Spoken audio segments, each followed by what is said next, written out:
गांव के किनारे बसा एक छोटा सा गांव था जिसका नाम था रामपुर। यहाँ के लोग साधारण और मेहनती थे। गांव का गरीब किसान रवि जो दिन रात खेत में मेहनत करता था, उसकी पत्नी रीमा और एक छोटी बच्ची काजल थी। उसकी जिंदगी साधारण थी पर खुशहाल थी। परंतु रामपुर गांव के बाहर एक पुरानी टूटी फूटी हवेली थी जिसके बारे में गांव वाले अक्सर डर की बातें करते थे। कहते थे कि इस हवेली में चुड़ैल रहती है। बच्चे वहां जाने से डरते थे और बड़े उस हवेली के पास जाने से बचते थे।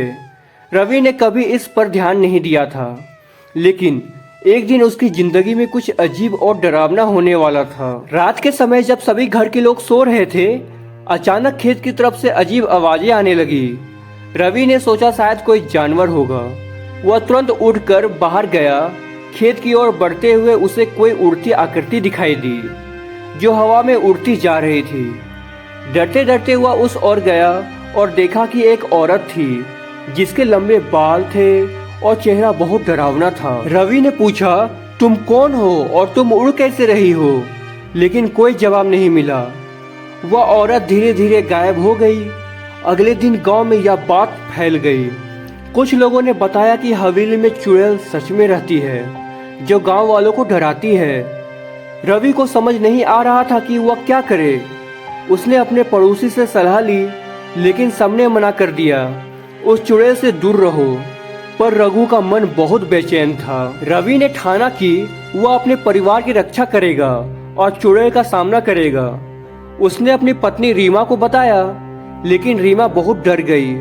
उसने कहा, रवि ये बातें सचमुच खतरनाक हो सकती है, हमें सावधान रहना चाहिए। पर रवि का डर हट चुका था। उसे लगा कि वह अपने परिवार के लिए जिम्मेदार है। उसने गांव में रहने वाले तांत्रिक से मिलने का फैसला किया। तांत्रिक ने बताया कि चुड़ैल का असली मकसद गांव वालों को डराना और उसे अपने वश में करना है। उन्होंने रघु को कुछ तावीज और मंत्र दिए जो चुड़ैल से लड़ने में मदद करेगा। रवि ने तांत्रिक से ली गई मंत्रों का अभ्यास करना शुरू किया। एक रात जब चुड़ैल फिर से आई तो रवि ने उस पर मंत्र पढ़ना शुरू किया। चुड़ैल ने चिल्लाना शुरू किया, पर मंत्रों के प्रभाव से उसकी शक्ति कमजोर होने लगी। वह धीरे धीरे गांव से दूर भाग गई। रवि की बहादुरी का खबर पूरे गांव में फैल गई। लोग उस पर विश्वास करने लगे और चुड़ैल से डरना कम कर दिया। उस दिन तो सब कुछ ठीक चल रहा था, लेकिन चुड़ैल ने हार नहीं मानी। उसने रवि और उसके परिवार को डराने के लिए नए नए उपाय शुरू कर दिए।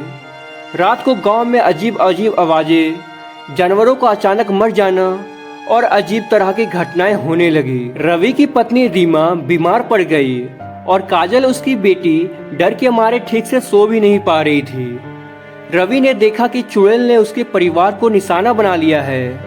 वह फिर तांत्रिक के पास गया और उसने मजबूत उपाय बताने को कहा। तांत्रिक ने उसे एक खास पूजा करने को कहा जिसमें पूरे गांव वाले को हिस्सा लेना है।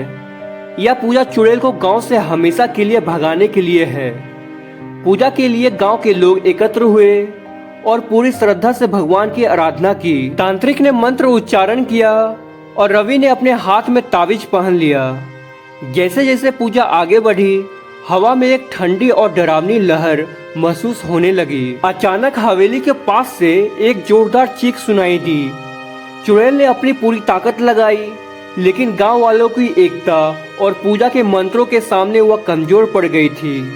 वह धीरे धीरे जलकर राख हो गई। गांव में फिर से शांति छा गई। रवि के परिवार ने राहत की सांस ली। गांव वाले रवि की बहादुरी की कहानी आने वाली पीढ़ियों को सुनाने लगी। चुड़ैल के खत्म होने के बाद रामपुर गांव फिर से खुशहाल हो गया। रवि ने अपने खेतों में और मेहनत की ताकि कभी कोई समस्या उसके गांव और उसके परिवार को फिर से डरा न सके। रवि ने अपनी बेटी को सिखाया कि डर से कभी पीछे नहीं हटना चाहिए और सच्चाई और हिम्मत हर मुश्किल का सामना किया जा सकता है।